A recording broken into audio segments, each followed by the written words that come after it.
Hi friends, welcome to my YouTube channel science for railways. ఈరోజు మనం RRB group డీకి సంబంధించి recent షిఫ్ట్లో అడుగుతున్న జనరల్ సైన్స్ క్వశ్చన్స్ గురించి మనం డిస్కస్ చేసుకుందాం. లాస్ట్ టైం నుంచి మనం 4 వీడియోస్ మాట్లాడుకున్నాం కదా, ఈరోజు 5th వీడియో అనమాట. సో దీంట్లో ఏ రకమైన క్వశ్చన్స్ రీసెంట్ షిఫ్ట్లో అడిగాడు, ఆ క్వశ్చన్స్ దగ్గర ఏ విధంగా మనం మిస్ అవ్వటానికి ఉంది అని చెప్పి ఎగ్జాక్ట్గా ఆ క్వశ్చన్సే మనకు దొరికాయి. సో ఆ క్వశ్చన్సే నేను మీకు తీసుకొచ్చి మరి ఎక్స్ప్లెయిన్ చేస్తున్నాను. సో ప్రతి ఒక్కరు కూడా వీడియోని లైక్ చేసి షేర్ చేయడం మర్చిపోవద్దు. కొత్తగా వచ్చిన వాళ్ళైతే ఛానల్ని సబ్స్క్రైబ్ చేసుకోండి, ఓకేనా. సో లాస్ట్ 60వ question, the copper used in copper T అంటే కాంట్రసెప్టివ్ పద్ధతిలో కాపర్ టీ అనే ఇన్స్ట్రుమెంట్ వాడతారు కదా, దాన్ని ఉపయోగించుకొని దాంట్లో ఉండే కాపర్ అనేది ఏం చేస్తుంది అని అడిగాను. సో దానికి ఆన్సర్ ఏంటి అంటే 4th ఆప్షన్ అనమాట, ఓకేనా. ఆ కాపర్ అయాన్స్ అనేవి స్పెర్మ్ని ఏం చేస్తాయి అంటే కిల్ చేస్తాయి అన్నమాట, లేదా ఇన్యాక్టివ్గా మార్చేస్తాయి. సో స్పెర్మ్ ఎప్పుడైతే ఇన్యాక్టివ్ లేదా కిల్ చేయబడిద్దో అప్పుడు ఇలా ఎగ్తో కలవదు కదా, కలిస్తేనే కదా ఫెర్టిలైజేషన్ జరిగి జైగోట్ ఫామ్ అయ్యేది. కాబట్టి ఇలా కిల్ చేసే ఈ పద్ధతిని మనం కాపర్ టీ అని మాట్లాడుతూ ఉంటాం. It is a emergency method అనమాట, నాన్ హార్మోనల్ పద్ధతి, ఓకేనా. హార్మోన్స్ ఏమి దెబ్బతీయకుండా ఈ పద్ధతి వాడుకోవచ్చు. కానీ మనం పిల్స్ లాంటివి వాడామనుకోండి, దానివల్ల ఆడవాళ్ళ యొక్క హార్మోనల్ ఇంబ్యాలెన్స్ అనేది జరిగింది. ఎందుకు అంటే సామాన్యంగా మనం ఎప్పుడైతే పిల్స్ వేస్తామో ఈ పిల్స్ వేయటం వల్ల లేడీస్ బాడీలో రిలీజ్ అయ్యే ఈస్ట్రోజన్, అదేవిధంగా ప్రొజెస్టెరాన్, ఈ 2 హార్మోన్స్ దెబ్బతింటాయి అన్నమాట.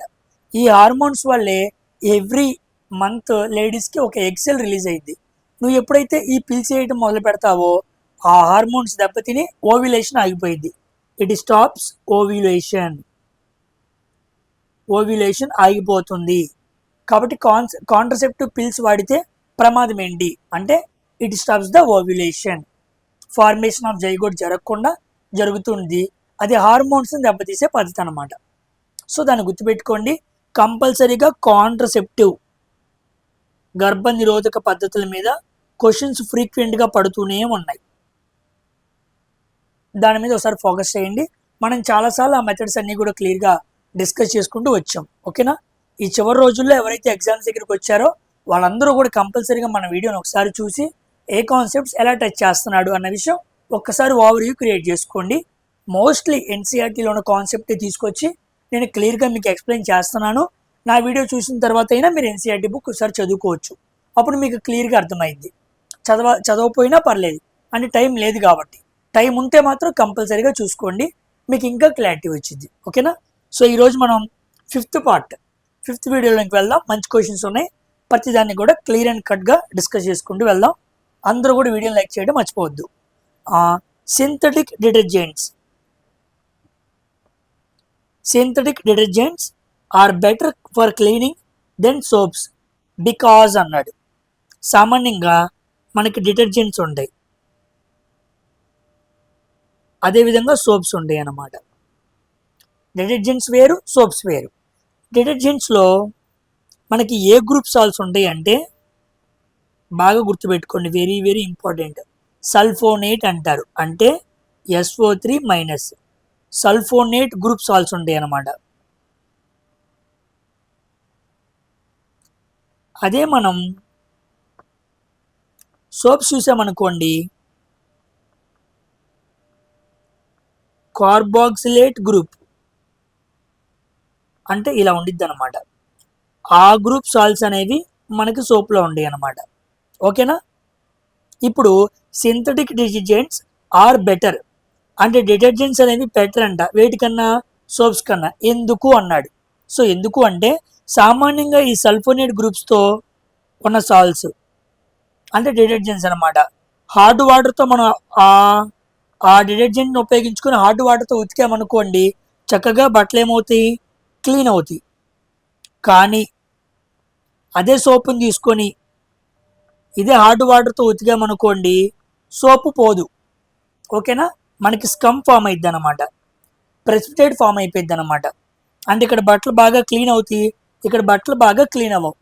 అదేంటి, ఎందుకు అంటే ఈ డిటర్జెంట్స్లో ఉండే సల్ఫోనేట్ గ్రూప్స్లో ఉండే సాల్ట్స్ అనేవి హార్డ్ వాటర్లో మనకి కాల్షియం, మెగ్నీషియం సాల్ట్స్ ఉంటాయి, వాటితో చక్కగా చర్య జరుపుతాయి అన్నమాట. ఎటువంటి ఇన్సాల్యుబుల్ పదార్థాన్ని ఏర్పాటు చేయదు, అంటే ఇక్కడ ప్రెసిపిటేట్ ఫామ్ అవ్వదు. కానీ సోప్స్ తీసుకున్నాం అనుకోండి, సోప్స్లో ఉండే ఈ సాల్ట్స్ హార్డ్ వాటర్లో ఉండే కాల్షియం, మెగ్నీషియం ఈ సాల్ట్స్తో కలిసి ఇన్సాల్యుబుల్ స్కమ్ను ఫామ్ చేస్తుంది అనమాట. అంటే కరగని అవక్షేపాన్ని ఫామ్ చేస్తుంది. కాబట్టి ఎప్పుడు గుర్తుపెట్టుకోండి, డిటర్జెంట్స్కి హార్డ్ వాటర్ వాడచ్చు, సోప్స్కి హార్డ్ వాటర్ వాడకూడదు. అందుకే ఎస్ ఫర్ సాఫ్ట్ వాటర్. కాబట్టి ఎస్ సాఫ్ట్ వాటర్ అని గుర్తుపెట్టుకోండి.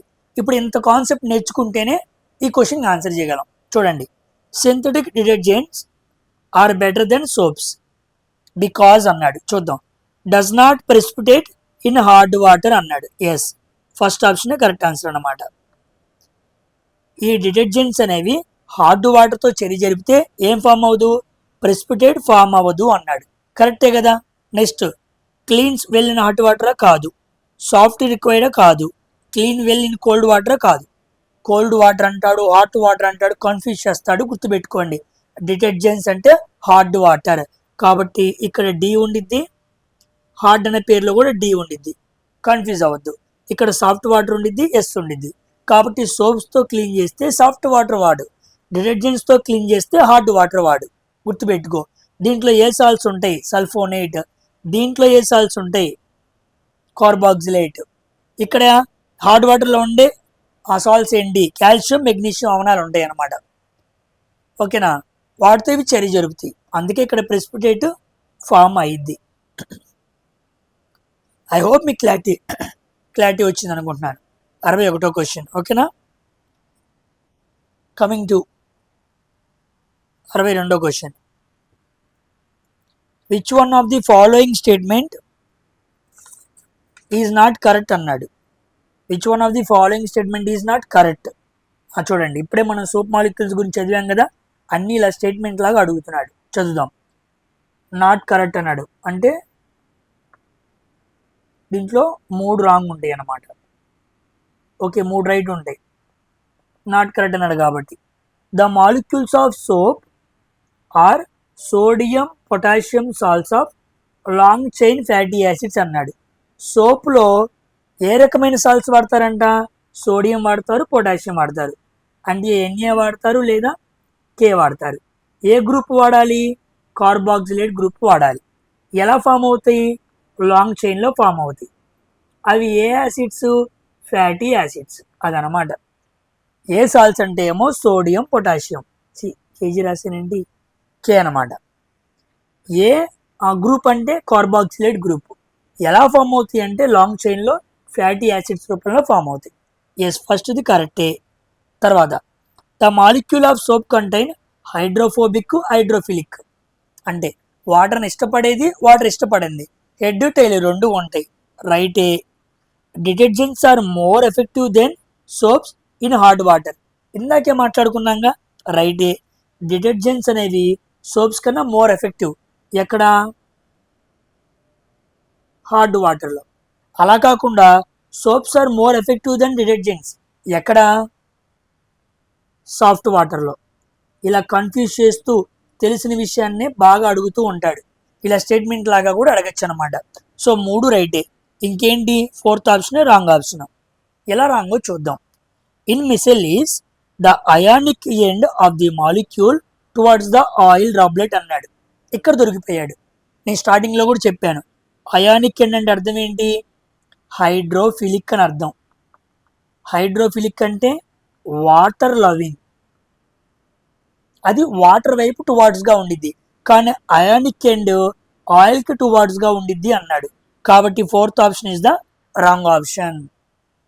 అన్ని స్టేట్మెంట్స్ చదివి క్వశ్చన్ అర్థం చేసుకొని కాన్సెప్ట్ని మెమొరైజ్ చేసుకొని అప్పుడు ఆన్సర్ చేయాలి. ఓకేనా, అది.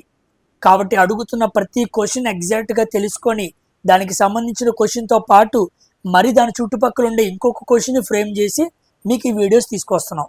సో ఈ వీడియోస్కి చాలా వెయిటేజ్ ఉండిద్ది, చాలా వాల్యూ ఉండిద్ది అనమాట. వచ్చిన క్వశ్చన్స్ చెప్పుకుంటే సరిపోదు, దాని చుట్టుపక్కల మొత్తం విషయం మాట్లాడుకున్నాం అనుకోండి, అప్పుడు మీకు బిట్ మిస్ అవ్వదు. ఎందుకంటే రిపీట్ అయ్యే క్వశ్చన్స్ 2-3 ఉంటాయి, కానీ మనల్ని 25 క్వశ్చన్లు అడుగుతాడు.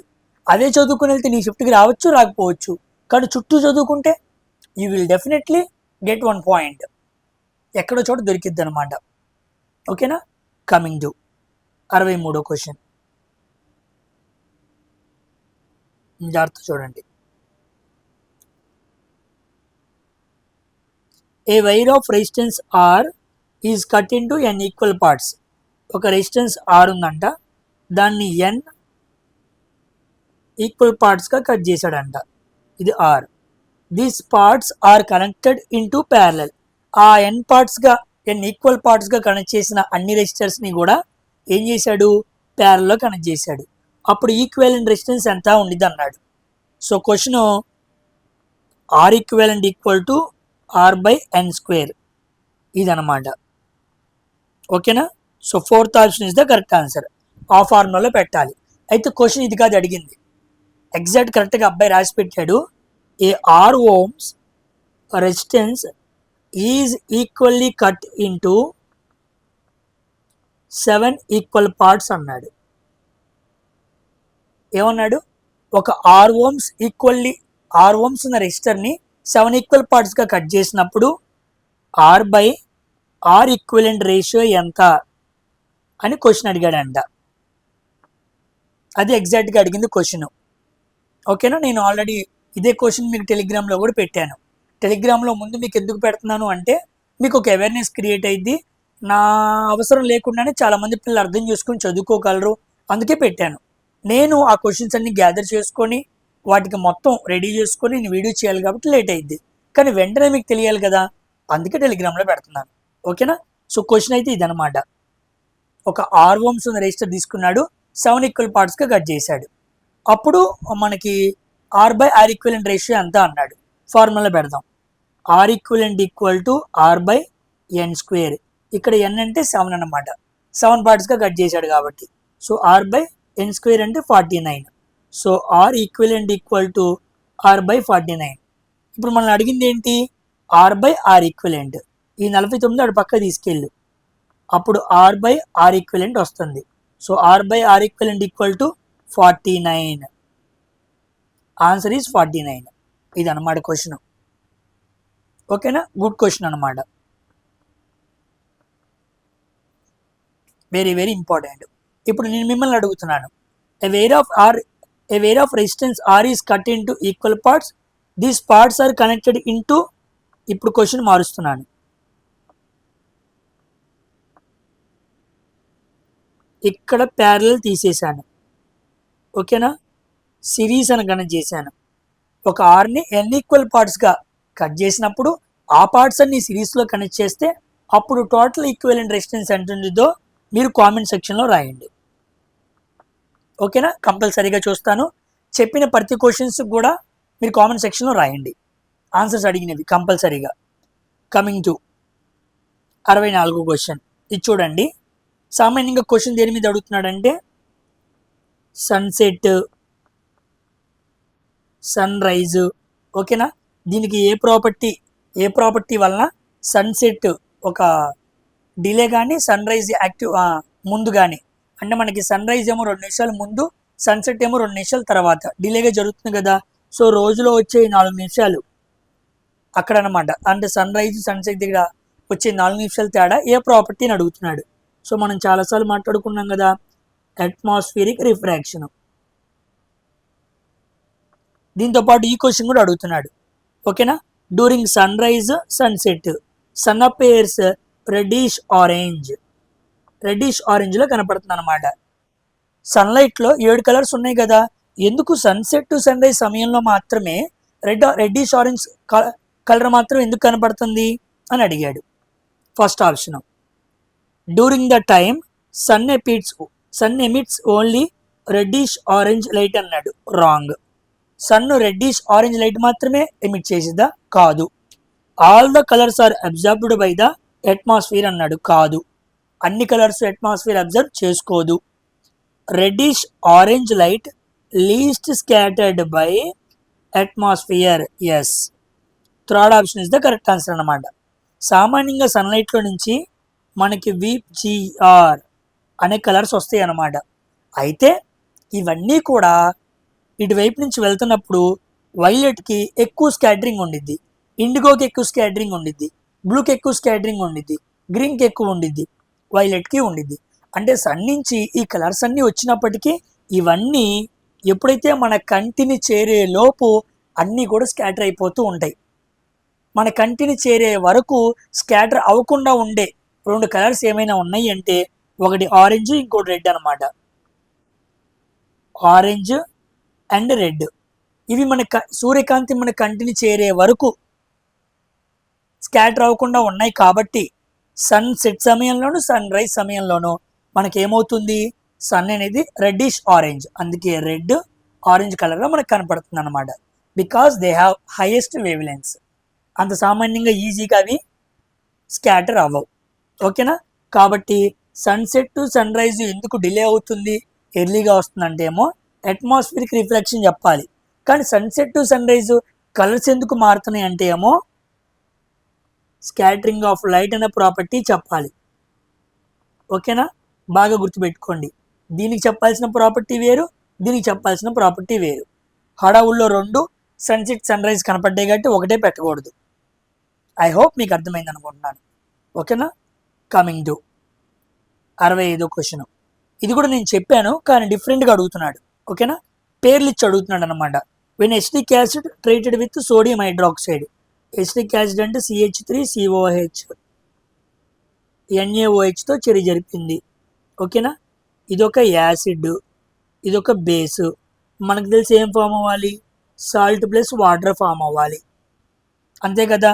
సో CH3COONA అనే సాల్ట్ ఫామ్ అయింది. నెక్స్ట్ వాటర్ కూడా ఫామ్ అయింది అనమాట. దీన్ని ఏమంటారు అడుగుతున్నాడు. సో దీన్ని సోడియం ఎసిటేట్ అంటారు. సోడియం ఎసిటేట్ అంటారు, గుర్తుపెట్టుకోండి. ఇది మనకి న్యూట్రలైజేషన్ రియాక్షన్. మొన్నే చెప్పాను, న్యూట్రలైజేషన్ రియాక్షన్ కూడా ఒక రకమైన exothermic reaction. Don't forget this point. ఫ్రీక్వెంట్గా ఈ ఫ్యాక్ట్ని బాగా అడుగుతున్నాడు, ఈ ఇంపార్టెంట్ పాయింట్ బాగా టచ్ చేస్తున్నాడు. ఓకేనమ్మా? కమింగ్ టు 66వ question. The tube which grows out of the pollen grain to reach the ovary travels through the అన్నాడు. The tube which grows out of the pollen grains. Pollen grains అంటే పరాగ రేణువులు. సామాన్యంగా మనకి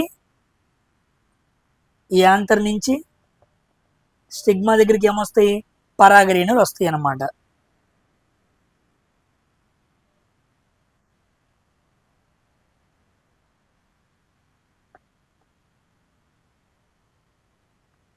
ఇక్కడేమో స్టిగ్మా పార్ట్ ఉండిద్ది, ఇక్కడేమో స్టైల్ పార్ట్ ఉండిద్ది, ఇక్కడేమో ఓవరీ ఉండిద్ది అనమాట. లోపల ఓవిల్స్ ఉంటాయి, లోపల కూడా మళ్ళీ ఒక పైప్ ఫామ్ అయింది. ఓకేనా? ఇప్పుడు జాగ్రత్తగా చూడండి. పోలన్ గ్రెయిన్స్ దగ్గర నుంచి ఒక ట్యూబ్ స్టార్ట్ అయింది అనమాట. ఓకేనా? అది దేని ద్వారా వెళ్ళిద్ది అన్నాడు. ట్రావెల్స్ త్రూ అన్నాడు. దేని ద్వారా వెళ్ళిద్ది, స్టైల్ ద్వారా వెళ్ళిద్ది. సామాన్యంగా స్టైల్ అనే పార్ట్ అనేది పర్మినెంట్ పార్ట్ అనమాట. It is permanent part in a flower. ఒక ఫ్లవర్లో స్టైల్ అనేది పర్మనెంట్ పార్ట్, అది ఫీమేల్ రీప్రొడక్టివ్ పార్ట్. ఓకేనా? స్త్రీ లైంగిక భాగం అనమాట ఫ్లవర్లో. స్టిగ్మా నుంచి ఓవరీ వైపుకి మనకి ఏం వెళ్ళాలి, పోలన్ గ్రెయిన్స్ అనే వెళ్ళాలి. అవి దేని ద్వారా వెళ్తాయి, స్టైల్ ద్వారా వెళ్తాయి. దేని గుండా వెళ్తాయి, పోలన్ ట్యూబ్ గుండా వెళ్తాయి. కన్ఫ్యూజ్ అవ్వద్దు. ఈ పోలన్ ట్యూబ్ పార్ట్ ఏమో టెంపరరీ పార్ట్. ఓకేనా? ఇది మనకి పొలినేషన్ జరిగిన తర్వాత మాత్రమే ఫామ్ అవుతుంది. ఓకేనా? ఇదేమో పర్మనెంట్ పార్ట్ స్టైల్ అనేది.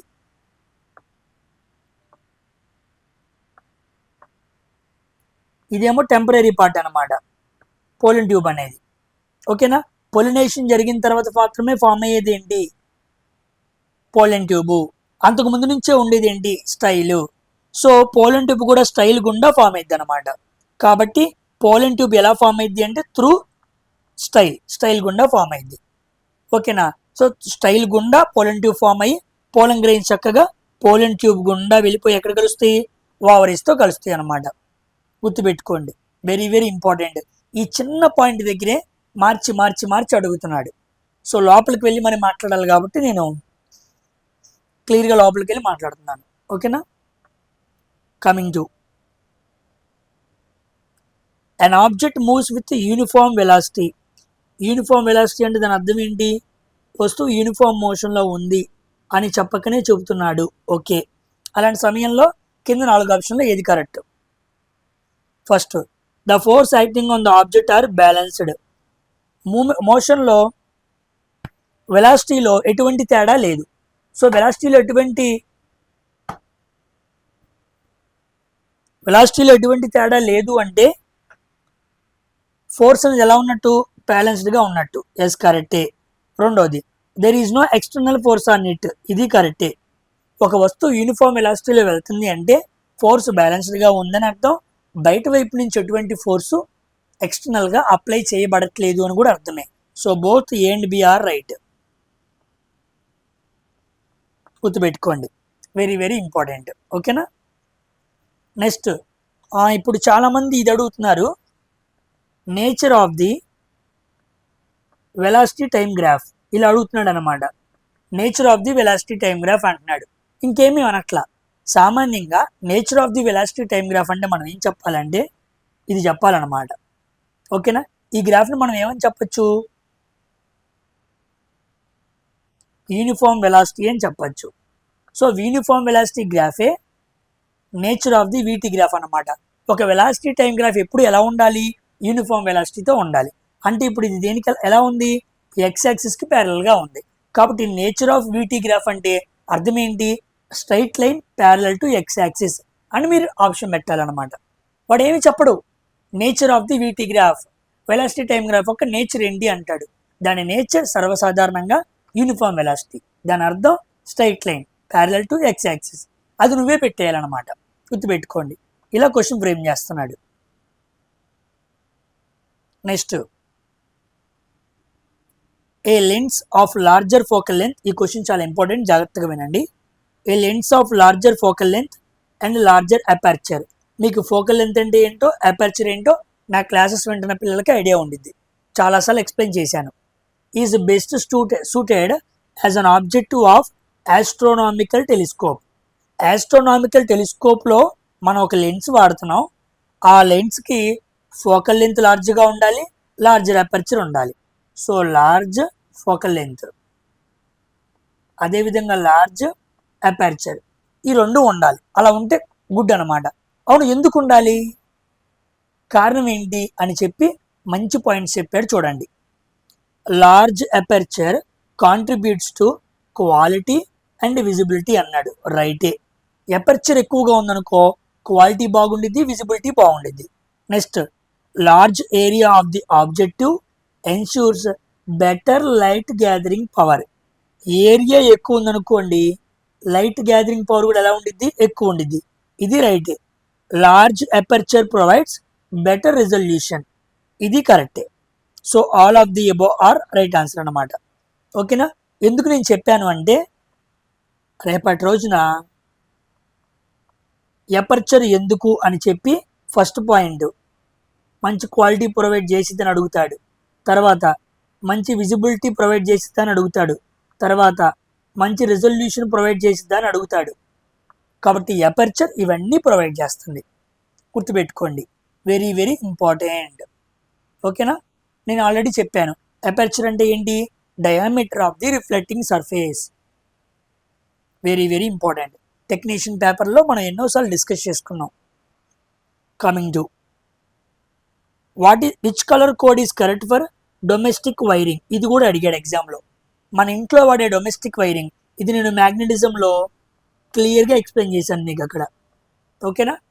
అక్కడ మీకు ఫ్యూజ్ అంటే ఏంటి, ఎలక్ట్రిక్ షార్ట్ సర్క్యూట్ అంటే ఏంటి, ఫ్యూజ్ని ఎలా కనెక్ట్ చేయాలి, టంగ్స్టన్ గురించి ఎలక్ట్రిసిటీలో చెప్పాను. మాట్లాడుకున్న పాయింట్లే అడుగుతున్నాడండి. వాటిని నువ్వు జాగ్రత్తగా గుర్తుపెట్టుకొని ఎలా ఆన్సర్ చేస్తావు అన్నది దట్ డిపెండ్స్ ఆన్ యూ. ఓకేనా. చూసుకోండి. లైవ్ వేర్ రెడ్గా ఉండాలి, కరెక్టే. న్యూట్రల్ వేర్ గ్రీన్గా ఉండాలి, తప్పు. లైవ్ వేర్ రెడ్గా ఉండాలి, కరెక్టే. న్యూట్రల్ వేర్ బ్లాక్గా ఉండాలి, కరెక్టే. ఎర్త్ వేర్ గ్రీన్గా ఉండాలి, ఎస్. సెకండ్ ఆప్షనే కరెక్ట్ ఆన్సర్ అనమాట. సో ఒకటిదేమో రెడ్, అది లైవ్ వైర్.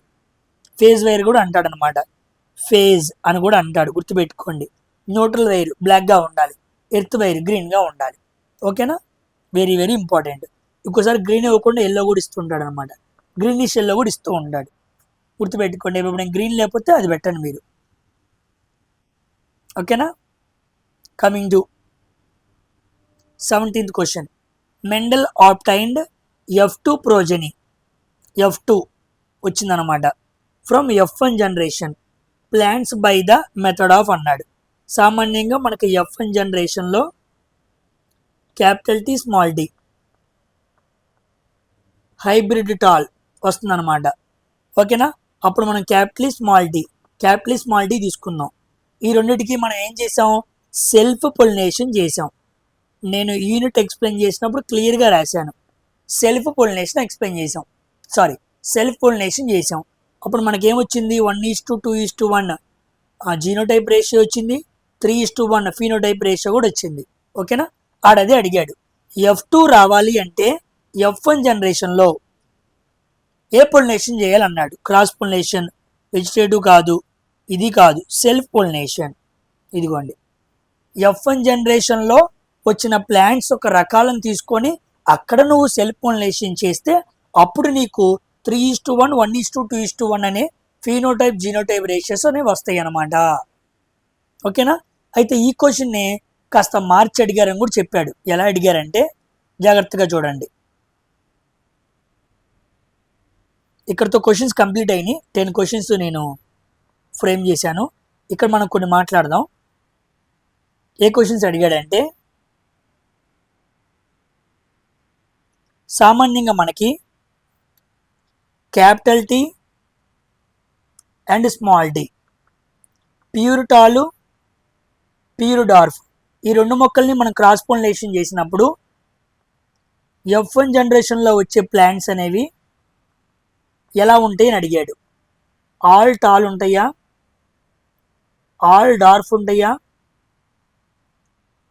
ఆల్ హైబ్రిడ్ మొక్కలు ఉంటాయా,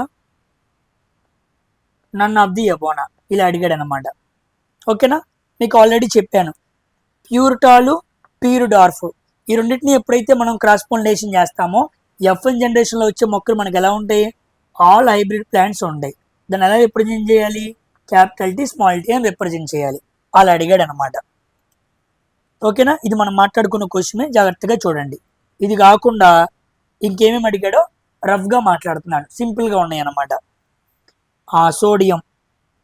సోడియం సింబల్ గురించి అడిగాడు, Na గుర్తుపెట్టుకోండి. తర్వాత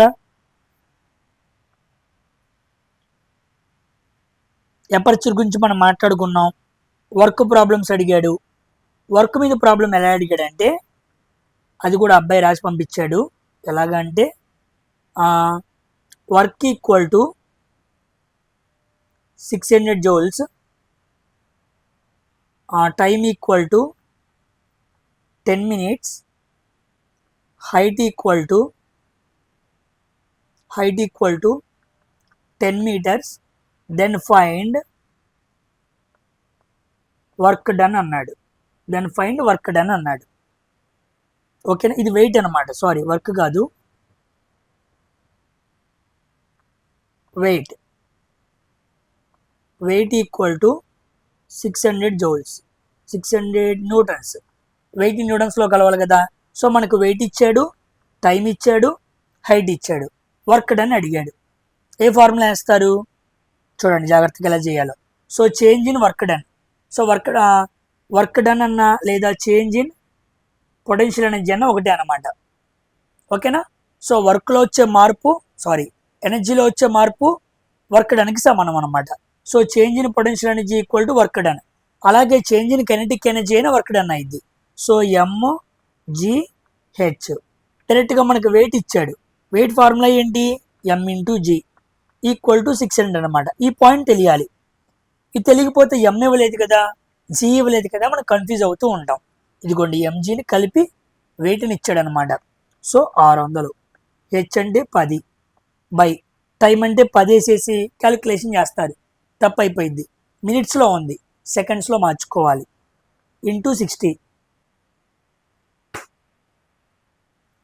అప్పుడు ఇది కొట్టేసేయండి, ఇది 6 1 6 10 so 10 joules. So work done ఎంత అంటే 10 జౌల్స్ అనమాట. ఇలా అడుగుతున్నాడు. ఓకేనా, ఇండైరెక్ట్గా. జాగ్రత్తగా ఇలాంటి క్వశ్చన్స్ని చూస్తూ ఉండండి. మిగతా క్వశ్చన్స్ మీరు చేయగలరు. నెక్స్ట్ సలైవా గురించి క్వశ్చన్ అడిగాడు. సలైవా పనులు ఏంటి? Working of saliva. సలైవా ఒక పనులు ఏంటని అడుగుతున్నాడు. సలైవా ఏ పనులు చేయగలదు? సామాన్యంగా saliva mixing food with saliva, sorry, working of saliva కాదు, టంగ్ అనమాట. Working of tongue. టంగ్ ఏం చేయగలదంటే నోట్లో ఉత్పత్తి అయిన సలైవాని ఫుడ్తో కలపగలదు అనమాట. Mixing food along with saliva. తర్వాత హెల్పింగ్ టు స్వాలో. మింగటానికి సహాయపడే ఆర్గాన్ ఏంటి? నాలుక.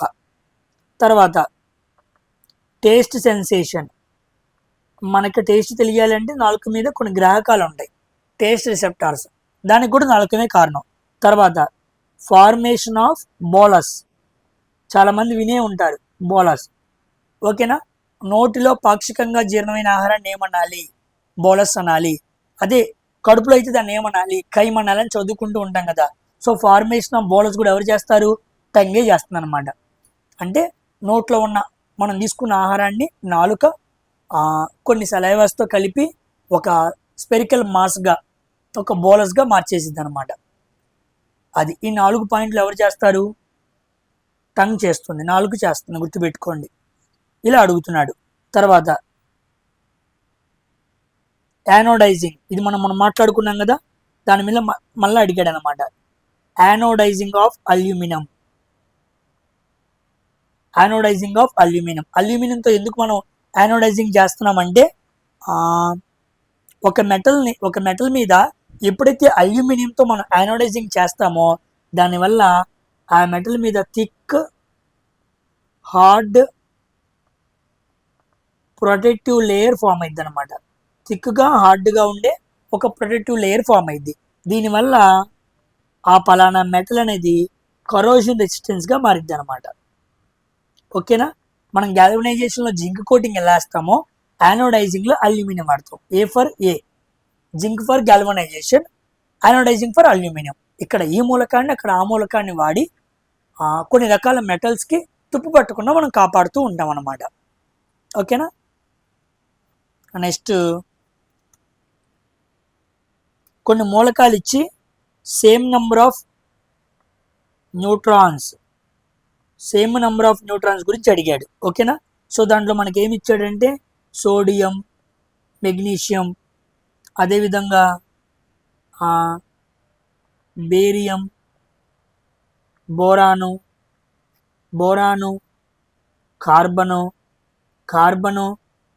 నైట్రోజను ఇలా అడిగాడు అనమాట. ఓకేనా, మీకు సేమ్ నెంబర్ ఆఫ్ న్యూట్రాన్స్ తెలియాలంటే మీరు మాస్ నెంబర్లో నుంచి దేన్ని తీసేయాలి?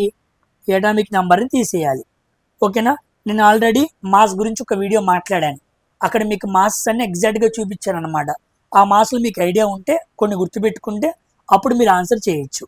ఓకేనా, ఎగ్జాంపుల్కి బోరాన్ తీసుకోండి. బోరాన్ అంటే ఎంత? 5. ఓకేనా, 5 రోళ్ళు 10 + 1 11 ఉండిద్ది అనమాట. సామాన్యంగా గుర్తుపెట్టుకోండి, ఇది అన్నిటికీ వర్కబుల్ అవ్వదు, కానీ మాట్లాడుతూ ఉంటారు. ఎటామిక్ నెంబర్ ఈవెన్ నెంబర్ అనుకోండి, ఇంటూ 2 చేస్తే మాస్ వచ్చేసింది. కానీ ఎటామిక్ నెంబర్ ఒకవేళ ఆడ్ అనుకోండి, ఇంటూ 2 చేసి ప్లస్ చేయాలి, +1 చేయాలి. ఓకేనా, ఉదాహరణకి సోడియం అటామిక్ నెంబర్ ఎంత? 11, ఇంటూ 2 +1 చేయాలి. 22 + 1 ఎంత? 23. సోడియం అటామిక్ మాస్ కూడా ఎంత? 23 అనమాట. అయితే ఇది అన్నిటికీ అప్లికబుల్ అవ్వదు, కానీ కొన్నిటి వరకు మనకి సరిపోయిద్ది అనమాట. ఇప్పుడు బోరాన్ చూడండి, 5 రోజులు ఎంత? 10 + 1 11. 11లో నుంచి 5 తీసేయండి, ఎన్ని న్యూట్రాన్స్ వచ్చినాయి? 6 వచ్చినాయి. తర్వాత కార్బన్ చూడండి, కార్బన్ అటామిక్ నెంబర్ ఎంత? 6, ఇంటూ 2 ఈవెన్ నెంబరే కదా, ఇంటూ 2 చేస్తే సరిపోయిద్ది. So 12 - atomic number, mass minus atomic number, ఎంత వచ్చింది 6. దీనిది 6, దీని 6. కాబట్టి బోరాన్కి కార్బన్కి న్యూట్రాన్స్ ఎలా ఉంటాయి, సేమ్గా ఉంటాయి. అలా మీరు చెప్పగలగాలన్నమాట. కాబట్టి అటామిక్ నెంబర్ ఈవెన్ అయితే ఇంటూ 2 చేయి, అటామిక్ నెంబర్ ఆడ్ అయితే ఇంటూ 2 + 1 చేయి. ఇది అన్నిటికీ పాసిబుల్ అవ్వదు, కొన్నిటికి అయింది. ఆ అయినంత వరకు మనం చేసుకొని ఇలాంటి వాటి దగ్గర మనం ఆన్సర్ చేయొచ్చు అనమాట. ఓకేనా? ఒక్కసారి నేను చెప్పిన వీడియో చూడు, ఇది ఎన్నిటికి అప్లై అవుతుంది, ఎన్నిటికి అప్లై అవ్వట్లేదు చేసుకొని అప్లై అయిన వాటికి ఓకే, అప్లై కాని వాటికి అలా బట్టి చదువుకోవడం తప్ప మరొక ఛాన్స్ లేదు. ఇది గుర్తుపెట్టుకోండి, వెరీ వెరీ ఇంపార్టెంట్. తర్వాత ఇంకేమున్నాయి, నెక్స్ట్ రాకెట్ మీద క్వశ్చన్ అడిగాడు. ఎలా అడిగాడంటే,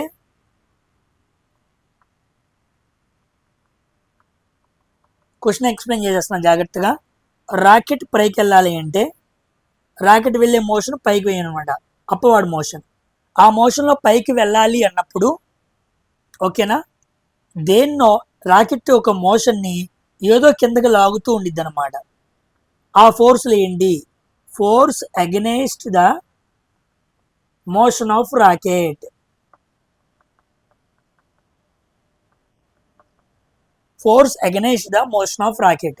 రాకెట్ పైకి వెళ్తా అంటే వెళ్ళొద్దు అని రాకెట్ని కిందకి లాగుతుంది ఏంటి అంటే, first one is gravity, second one is air resistance. ఈ రెండు కూడా రాకెట్ని కింద వైపుకి, రాకెట్ వెళ్ళే మోషన్కి ఆపోజిట్గా పనిచేస్తూ ఉంటాయి అన్నమాట. కాబట్టి ఫోర్స్ అగెనెస్ట్ ద రాకెట్. మరి పైకి వెళ్ళటానికి సహాయపడే ఫోర్స్ ఏంటి, upward thrust. Upward thrust. So rocket వెళ్ళే మోషన్లో ఉండే ఫోర్స్ ఏమో థ్రస్ట్, రాకెట్ వెళ్ళే మోషన్కి నెగిటివ్లో పనిచేసేదేమో గ్రావిటీ అండ్ ఎయిర్ రెసిస్టెన్స్. ఒక్క మాటలో చెప్పాలంటే రాకెట్ ఎగరాలనుకోండి, thrust greater than gravity. So rocket పైకి వెళ్ళే థ్రస్ట్ అనేది గ్రావిటీ కన్నా ఎలా ఉండాలి, ఎక్కువ ఉండాలి. ఈ కండిషన్ పాసిబుల్ అయితే రాకెట్ చక్కగా లాంచ్ అయ్యిద్ది. ఇక్కడ తేడా పడింది అనుకోండి, రాకెట్ విల్ కొలాప్స్, పైకి లెగిసి మన కిందకి పడిపోయిద్ది అనమాట. ఎందుకంటే దాని మోషన్ అపోజ్ చేసే ఫోర్స్లు పెరిగిపోతాయి కాబట్టి. ఓకేనా? తర్వాత నెక్స్ట్ ఇంకో క్వశ్చన్ కూడా అడిగాడు. ఎలిమెంట్ అంటే మన భాషలో మూలకం అంటాం తెలుగులో. ఎలిమెంట్ ఎలా ఫామ్ అయ్యింది అన్నాడు. So element is made up of same atoms, ఒకే రకమైన యాటమ్స్తో ఫామ్ అయింది అనమాట. So element is made up of same atoms, గుర్తుపెట్టుకోండి, డిఫరెంట్ యాటమ్స్ కాదు. ఓకేనా? మరి యాటమ్ అంటే ఏంటి, the smallest unit.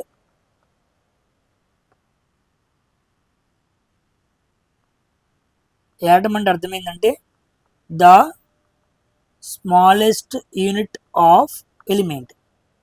ఎలిమెంట్లో smallest unit ఏంటి, యాటమ్. సేమ్ యాటమ్స్ కలిస్తే దాన్ని ఏమనాలి, ఎలిమెంట్ అనాలి. A pure substance that is made up of same atoms, ఒకే రకమైన పరమాణువులతో ఫామ్ అయ్యే ఒక పూర్ణమైన పరిశుద్ధమైన ప్యూర్ సబ్స్టెన్స్ మనం ఏమనొచ్చు, ఎలిమెంట్ అనొచ్చు. ఓకేనా? సో ఎలిమెంట్లో అతి చిన్న భాగం, ద స్మాలెస్ట్ యూనిట్ ఆఫ్ ఎలిమెంట్ని మనం యాటమ్ అని పిలవచ్చు అనమాట. ఓకేనా? ఇది గుర్తుపెట్టుకోండి. ఇంకా ఇవే క్వశ్చన్స్. ఇంకా క్వశ్చన్స్ ఏమైనా వస్తే కంపల్సరీగా వాటన్నిటినీ కూడా రెడీ చేసి జాగ్రత్తగా తీసుకొచ్చి మీకు చెప్పాం కదా, ఎనాలిసిస్ వీడియోలాగా ఒకటి చేస్తున్నాను, క్వశ్చన్స్ వీడియో తీసుకొస్తూ ఉన్నాను. కంపల్సరీగా ఎగ్జామ్స్కి వెళ్ళే వాళ్ళు ఈ వీడియోస్ కంపల్సరీగా మీరు చూడండి, మీకు ఎగ్జామ్స్కి చాలా బాగా హెల్ప్ అవుతుంది. ఓకేనా? కొత్తగా వచ్చిన వాళ్ళు అయితే సబ్స్క్రైబ్ చేసుకోవడం మర్చిపోవద్దు. మీరు చూడటంతో పాటు లైక్ చేయండి, హైప్ చేయడం కూడా మర్చిపోవద్దు. ఇంకొక విషయం, మోస్ట్ ఇంపార్టెంట్ విషయం, చాలామంది యూట్యూబ్లో ఇప్పుడు ఏం చేస్తున్నారంటే, ఇంత స్కోర్ నువ్వు చేయకపోతే నువ్వు వేస్ట్ అంటున్నారు. ఎగ్జామ్కి వెళ్ళే ముందు అసలు ఇలాంటి మాటలు మాట్లాడుతూనే తప్పు. ఫూలిష్ పీపుల్ అనమాట. ఎగ్జామ్కి వెళ్ళేవాడు మైండ్ని డిస్టర్బ్ చేస్తున్నారు. నాకు చాలామంది పిల్లలు ఫోన్ చేసి ఎన్ని పెట్టమంటారు సార్ అని అడుగుతున్నారు. ఎన్ని పెట్టమంటారు అడిగేది ఏంటి అంటే, ఎవడో వచ్చి 80, 70, 73, 80 చెప్పంగానే అమ్మో అందరూ అన్ని పెడుతున్నారు కాబట్టి నేను కూడా 80 పైన పెట్టాలి అంటే, నీకు వచ్చినవి పెడదాం, నాకు వచ్చినవి చేద్దామని కాదు, నలుగురు ఫిగర్ చెప్పారు కాబట్టి అది పెట్టేద్దాం. ఇక దానికి తగ్గట్టుగా యూట్యూబ్లో కూడా ఇది పెట్టకపోతే నువ్వు బెగ్గరవి, నువ్వు వేస్ట్వి, నీ వల్ల కాదు, నీ చేత కాదు అని అంటున్నారు. అసలు ఎగ్జామ్ టైంలో ఎవడైనా చేస్తాడా? అవి చేయకూడదు, అవి చూడటం కూడా తప్పే, మీరు చూడమాకండి. ఎగ్జామ్కి వెళ్ళేటప్పుడు అలాంటి చాలా అసలు మైండ్ మనం డిస్టర్బ్ చేస్తున్నట్టు అండి. అందరూ 70 పెడుతున్నారు, నన్ను ఎన్ని పెట్టమంటారు అడుగుతున్నారు. చాలా తప్పది. ఇన్ని పెట్టాలని మనం ఎప్పుడు అనకూడదు. మీకు వచ్చిన మీ గుర్తుపెట్టుకోండి, 80లు 70లు 90లు పెట్టే వాళ్ళందరూ కూడా అన్ని రైట్ అవుతాయి అనుకోమాకండి. ఎగ్జామ్ పేపర్ భలే భలే ట్రిక్కీగా చేసిద్ది. కనపడకుండా మన చేతులారా ఎన్నో తప్పుల్ని పడేసిద్ది. పెట్టినవన్నీ రైట్ కాదు, గుర్తుపెట్టుకోండి. పెట్టిన ఫిగర్ దగ్గరే మనిషి ఆగుతాడు అనుకోమాకండి. కనపడకుండా ఇది పోతాయి, కనపడకుండానే చాలా మిస్ అవుట్లు జరుగుతూ ఉంటాయి. అంతేగాని పెట్టినవన్నీ రైట్ అవ్వవు. అలా అందరూ ఎక్కువ పెట్టారు కాబట్టి నేను పెట్టాలన్న డైలమాలోకి వెళ్ళిపోవద్దు. ఈ పెట్టకపోతే వేస్ట్, ఇక కష్టమే, ఇక ఉద్యోగం రాదు అనే సోది మాటలు కూడా వినొద్దు. చాలా తప్పది. ఓకేనా? అలాంటివే మనసులో పెట్టుకోమాకండమ్మా. ఈ ఇన్ఫర్మేషన్ మీకు తెలియాలి కాబట్టి చదువుతున్నాను అంతే. కష్టపడి రాయండి, మీకు వచ్చినవి తప్పు లేకుండా జాగ్రత్తగా పెట్టండి అంతే. అంతేగాని అంత పెట్టాలి ఇంత పెట్టాలని don't fix the target before you are going to write the exam. చాలా ఫూలిష్ ఐడియా అది. టార్గెట్ ముందే పెట్టుకోకూడదు. నీ పేపర్ ఈజీగా వచ్చిద్దా కష్టంగా వచ్చిద్దా నీకేం తెలుసు? అక్కడ వాతావరణం నీకేం తెలుసు? ఆ తప్పు అయితే చేయమాకండమ్మా. ఓకేనా? జాగ్రత్తగా మీకు వచ్చినాయి తప్పు లేకుండా పెట్టండి. యాజ్ లాంగ్ యాజ్ పాసిబుల్ యాక్యురసీని మెయింటైన్ చేయండి. ఓకేనా? తప్పు పెట్టకూడదు, ఎక్కువ తప్పులు పెట్టకుండా బాగా ఆలోచన చేయండి. ఏదో 2 ఆప్షన్ల మధ్య నాకు తంతుంది అనుకున్నప్పుడే అలాంటి వాటికి వెళ్ళండి. అలాంటివి కూడా ఒక 2, 3, 4 అంతే. అంతేగాని అసలు బ్లైండ్ గెస్ అయ్యమాకండి. అర్థమైందా? భలే ఇబ్బంది పడతారు. వద్దు, అలాంటి చేయకూడదు. ఓకేనా? ఇలా అడగం కూడా అడగద్దు. ఇలా చూసిన వీడియోలు కూడా రిపోర్ట్ చేయండి. అసలు చాలా తప్పు అనమాట అది. మన పిల్లలందరినీ డైల్యూట్ చేస్తున్నట్టు. అలా ఈ సమయంలో అస్సలు చేయకూడదు. ఓకేనా? సో అందరూ కూడా జాగ్రత్తగా ప్రిపేర్ అవ్వండి. మీ ఎగ్జామ్స్కి ఇటువంటి ఏమీ ఆటంకం అవ్వకుండా చక్కగా ప్రిపేర్ అవ్వండి. నెక్స్ట్ వీడియోలో మనం మళ్ళా కలుద్దాం. మరికొన్ని క్వశ్చన్స్ డిస్కస్ చేసుకుందాం. బాయ్.